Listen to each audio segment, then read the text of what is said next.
My name is Sandro Gelsomino. I'm chair of cardiac surgery at Maastricht University, the Netherlands. The title of the presentation given at the 23rd Congress of the International Academy of Cardiology was towards a complete hybrid treatment of the atrial fibrillation.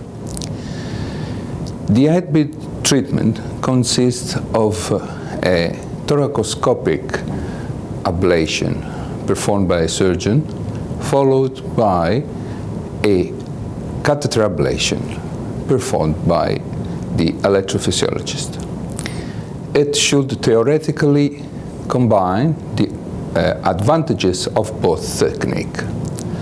Unfortunately, despite very high expectation we had at the beginning of our experience, results are not very good, especially in long-term persistent atrial fibrillation, where, as we know very well, there is a modification of the substrate that is necessary. The way of perform a modification of substrate is to perform linear lesions, and unfortunately the tools in our hands are not able to perform 100% transmural lesion, and this we believe for several reasons. And first of all, they are not true bipolar because the tissue is not interposed between the two poles, and then are not true hybrid, so they do not ablate at the same time. We believe that the future will be an ideal to performing in one way the ablation in one step, interposing the cardiac tissue between the poles, and also able to ablate outside the box. Thank you very much for your attention. Okay. That was just under a little over 2 minutes. Is that okay? Is there anything you want to add, or anything you want to add? Or? Maybe yes. Okay. Yep. Okay. Well, I can definitely just add it in. And you can. Oh yeah, I can just add this to the end.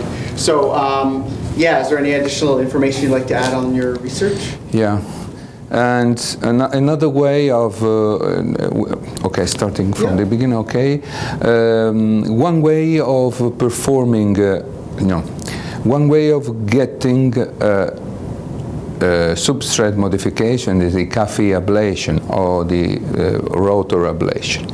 But recent results have demonstrated that they're not effective, and there is a widely debate on this.